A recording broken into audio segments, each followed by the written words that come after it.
The Bench Podcast. Jadi di sini aku Kaita dan temanku Tania, bakal membahas dari ngobrol singkat nih tentang pekerjaan masa depan. khususnya buat teman-teman semua yang bercita-cita jadi polisi nih. Hari ini juga kami kedatangan tamu spesial. Langsung saja kita sambut.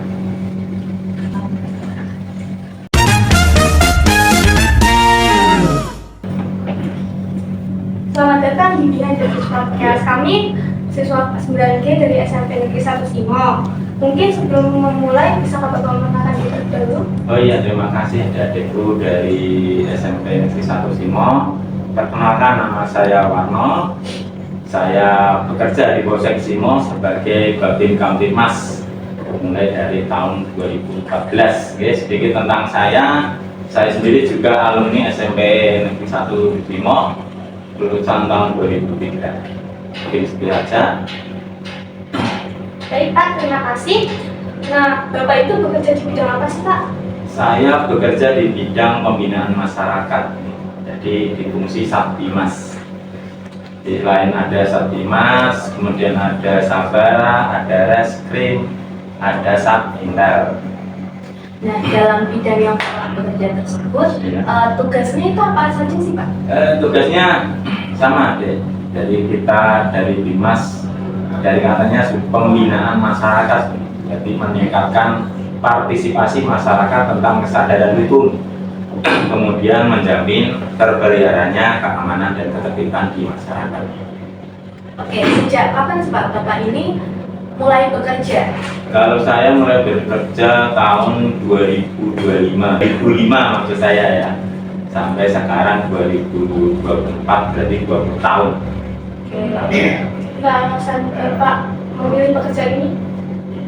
Yang pertama memang kita sebagai insan manusia pasti punya pekerjaan untuk kita menghidupi keluarga. Kebetulan berbagai pekerjaan sudah saya coba, ternyata justru saya di kepolisian.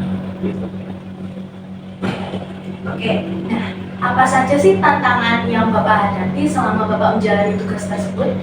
Tantangannya ya cukup banyak, cuma kita sebagai personal Polri dari perekrutan kita sudah di berbagai tes ujian, kemudian kemampuan, tentunya kita sudah beri persiapan untuk segala kendala apapun permasalahan yang mau dihadapi itu kita sudah bisa memprediksi dan menangani. Kalaupun kita tidak bisa menangani, kita ada pimpinan untuk dimintai bantuan atau rekan yang lain yang lebih paham seperti itu. Nah, kalau boleh tahu hal menarik yang pernah Bapak rasakan selama bekerja? Hal yang menarik tentunya ketika kita sepele, jadi kita membantu adik-adik mungkin menyeberangkan waktu ke sekolah, ada ucapan terima kasih, sedikit cuma itu bikin kita senang.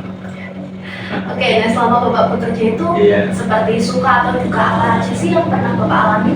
Yo, kalau kita bekerja yang pasti tetap kita harus bahagia karena sedihnya kita tak ada yang mau memperhatikan kita. Apapun masalahnya kita cari akar permasalahannya supaya hidup itu kita, karena dari banyaknya masalah tentu kita bisa menangani, kita menjadi bisa lebih ahli, bisa dicarikan. Mungkin banyak pesan dari orang-orang, coba tanya Pak Polisi, mungkin ada solusi seperti itu. Nah, jika ada konflik itu di masyarakat, bagaimana Bapak Yang pertama tetap masalah itu apa dulu, kita tarik akar-akarnya dulu. Mungkin ada perselisihan ataupun ada masalah pribadi, atau memang kadang orang itu tidak paham sesuatu tapi paham sedikit langsung melontarkan memponis atau tentang tata bahasa. Dan demikian sangat penting untuk menjalin komunikasi. Apa yang dipermasalahkan kadang karena miskomunikasi juga bisa. Nah, sejak awal Bapak masuk di dunia kepolisian ini, bagaimana Bapak menjalin komunikasi antara polisi satu dan polisi lainnya, serta kayak menjalin chemistry? Menjalin chemistry, kita tiap pagi sebelum ada kegiatan kita ada apel acara pengarahan pimpinan.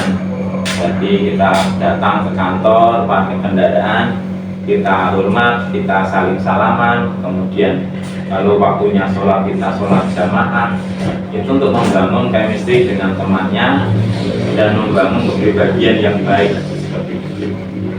Nah, jika Bapak ini mengalami masalah pribadi antara polisi satu dengan polisi lainnya, bagaimana Bapak menghadapi hal tersebut? Oh, kita komunikasi. Sebenarnya mungkin harapan kita punya pengharapan dengan dia seperti ini, cuma dia pengharapannya yang lain. Nah, kita satukan. Jadi kalau memang dia ahli di bidang itu, kita hanya tenang itu. Kalau kita ahlinya saya, ya kita perlu hanya komunikasi supaya apa yang dimaksudkan itu bisa satu persepsi seperti itu. Nah, kalau misalkan bisa Bapak menjelaskan program yang Bapak jalankan?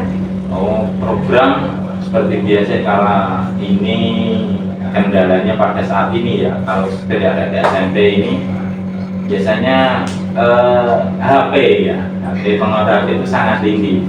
Mulai dari dia melihat konten ikut tawuran, terus ada yang judi online, ada yang sudah sayang-sayangan, ada seperti itu. Kemudian tren apa lagi ya, banyak. Saya sudah menangani ya, mungkin bullying juga, bullying di medsos, ketika mungkin adik tidur di posting terus disebarkan di media sosial seperti itu. Nah, untuk seperti murid SMP seperti kita, masalah apa kayak tantangan apa yang pernah Bapak hadapi, masalah yang kita hadapi? Kalau di SMP ya gitu. Sebenarnya kalau di SMP gitu kendalanya kan kalau berangkat sekolah ya. Nah, ada yang jauh. Kemudian itu sebenarnya kan nggak boleh naik motor itu. Oh iya benar. Kalau kita nanya orang tua, nah, mau saya juga bekerja yang ada tidak ada. Saya pesannya aja adik-adik tentunya menggunakan safety dalam berkendara, menggunakan helm, kemudian motor ya standar.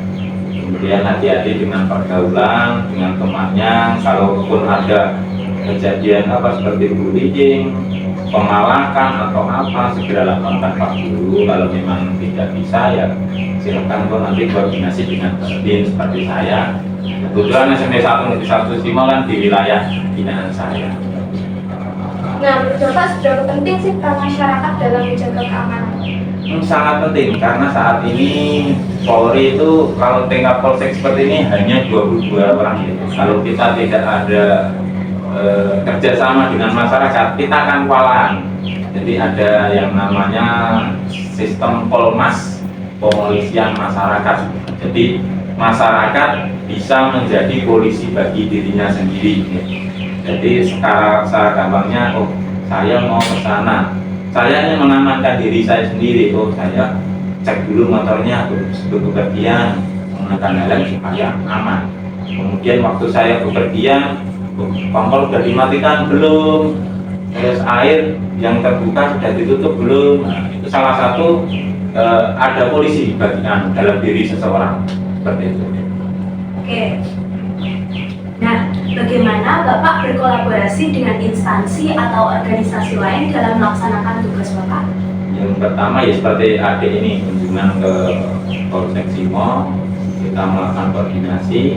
Kemudian dalam koordinasi kan kita menjamin terselenggaranya keamanan dan ketertiban. Mungkin kalau di sekolah ini mau ada pekan olahraga, mungkin nanti tamunya banyak. Nah, itu supaya nanti tercipta kegiatan yang aman, lancar, dan kondusif. Jadi memang harus ada komunikasi. Nanti kalau dari instansi ada kegiatan tidak ada koordinasi dengan polsek, kemudian terjadi keributan, polsek ditanya dari mana, itu kegiatan apa di sana kita nggak tahu, kan jelek.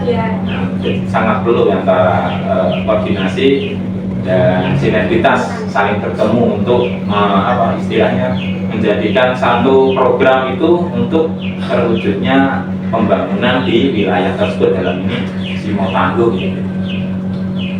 Apa yang Anda lakukan untuk memastikan bahwa laporan yang dari masyarakat itu tidak dilanjuti dengan baik?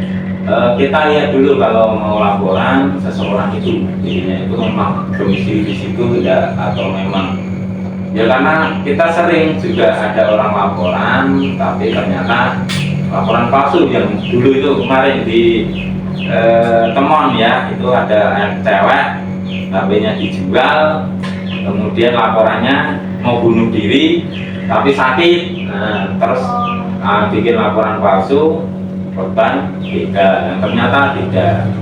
Jadi untuk laporan kita memang ya kita harus selektif, kita harus lihat apakah itu benar-benar. Kita perlu mengadakan namanya gelar perkara. Oh, kamu di sini. Nanti kita periksa. Kita kerjasama dengan penjagaan, dengan babin, dengan rasket, apakah ini patut untuk ditindaklanjuti. Nah, seberapa lama sih kerja jam Bapak dalam sehari? Sebenarnya kerjanya itu kan 24 jam, cuma kita untuk menjaga kesehatan kita dibuat semacam shift kerja ya. Jadi nanti 24 jam kerja, terus nanti ada yang 3 shift, 2 libur, nanti 1 cadangan. Cuma kalau itu pun kegiatan yang sangat seperti bencana alam apa-apa, sewaktu-waktu kita siap, kita dipersiapkan untuk menjamin tadi keamanan dan ketertiban di masyarakat. Bagaimana Anda akan menangani masyarakat yang tidak responsif terhadap program-program polisi? Untuk tidak responsif, tentunya kita perlukan tadi komunikasi. Nah, jadi kita Pak Polisi ingin memberikan program ini, tujuannya ini, yang nantinya itu juga akan berdampak manfaat kepada yang kurang responsif. Bisa jadi karena dia belum paham, bisa jadi karena ada orang lain yang masuk. Memang kalau dasarnya udah benci ya, tapi keluarnya tetap benci. Tapi kita sebagai insan Polri, sebagai pengayom, kita wajib memberikan penjelasan tentang mungkin dampak buruk maupun dampak baiknya. Nah, bagaimana Bapak menangani ini? Seperti jika akan terjadi kerusuhan atau potensi konflik sosial di lingkungan masyarakat itu, bagaimana Bapak menanganinya? Untuk menangani kita perlu menghadirkan siapakah yang mau berkonflik itu antara pihak satu dan pihak dua. Kita coba untuk duduk bersama seperti ini, apa yang menjadi tuntutan dari pihak satu ataupun pihak dua, kita pertemukan, kita mediasi supaya ketemu jalan yang terbaik sebelum terjadinya istilahnya tawuran ataupun perkelahian yang nggak ada yang itu menang juga nggak kober, kalah yo malah rugi, seperti itu kita sampaikan seperti itu. Kalau syarat-syarat untuk bisa bergabung dalam kepolisian? Kalau syarat yang pertama tentunya dia warga negara Indonesia ya, dia nanti berketuhanan, mempunyai agama, kemudian setia kepada negara Kesatuan Republik Indonesia. Nanti pas dilantik minimal umur 18 tahun, kemudian dia sehat jasmani dan rohani, berwibawa, jujur, terus berkelakuan baik. Ya. Nah, bisa nggak Bapak ceritakan sedikit nih buat teman-teman khususnya yang cita-citanya mau jadi polisi itu langkah apa aja nih yang harus diambil awalnya? Yang pertama memang sebagai polisi kita harus mempunyai banyak pengetahuan, keterampilan, dan perilaku yang baik. Mulai dari SMP, mulai masuk sekolah, jadi itu sudah diajarkan tentang disiplin waktu. Jam 7 adik harus masuk, jam ini pelajaran, jam ini istirahat, itu dipatuhi aja, itu sudah langkah pertama sudah bagus. Kemudian tentang belajar, adik-adik yus pas grade lah di tengah-tengah, bisa mengikuti pelajaran. Kemudian tentang perilaku sopan santun juga penting. Nanti kita akan bertemu dengan banyak masyarakat, kita perlu mengambil simpati masyarakat, mungkin dengan berpakaian yang rapi, berbicara yang sopan, kemudian penyampaiannya juga harus tidak bentak-bentak seperti itu ya. Kemudian untuk jasmani ya memang otot kaki harus kuat. Nanti lari 12 menit itu harus dapat kalau lapangan bola ya minimal 6 kali putaran. Kemudian kalau push up ya 44, itu nilainya sudah 100. Kalau sit up itu juga 44, nilainya juga 100. Push up ini ya 11 kali, nilainya 100. Kemudian lari angka 8 itu kalau yang baik 14 detik. Kemudian renang jarak 25 meter. Itu dalam satu rentan waktu. Jadi harus persiapan benar-benar fisiknya.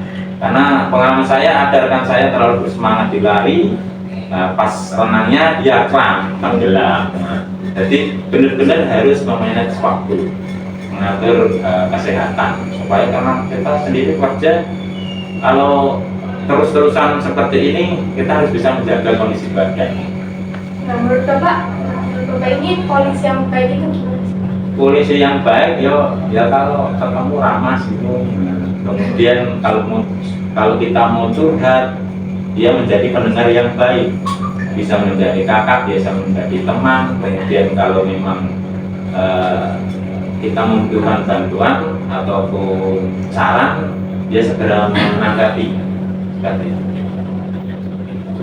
Nah, oke. Sebenarnya nih tadi kan sudah dijelaskan untuk Iya. kita tuh kalau masuk polisi itu harus memiliki fisik yang baik. Iya. Nah, untuk itu apakah ada syarat tertentu seperti yang minus ataupun buta warna? Iya, ada. Kemarin untuk buta warna memang belum bisa masuk, belum masuk istilahnya belum memenuhi ya. Cuma di dalam penerimaan ada sekarang kompetensi khusus, dia ahli dalam bidang sesuatu. Seperti mungkin dia atlet sepak bola sampai nasional, kemudian juara taekwondo ataupun ahli dalam trompet itu ada. Jadi itu nanti mungkin secara di sana bisa diperhitungkan masuk ke kompetensi khusus untuk apa istilahnya promosi tentang Polri. Dapat disampaikan nih pesan yang dapat disampaikan buat teman-teman khususnya yang mau jadi polisi. Persiapan dari sekarang tadi kita sebagai manusia harus punya pengetahuan, keterampilan, dan perilaku yang baik. Faktor X perilaku yang baik ini ternyata sangat mendukung walaupun kita sudah persiapan fisik yang baik, kemampuan yang baik, ternyata ada doa orang-orang yang kita niaya itu juga sangat berpengaruh. Jadi kita di lingkungan harus saling hormat menghormati. Kemudian bersabar dalam belajar, sungguh-sungguh dalam menghadapi suatu masalah yang tenang ya, jangan busa-busu. Kalau memang ada masalah segera ceritakan. Terus kita menanam itu pasti menuai. Ya. Tidak ada salahnya kalau kita belajar hal sedikit pun, karena mungkin di suatu ke depan kita ilmu itu ternyata berguna bagi kita. Ya.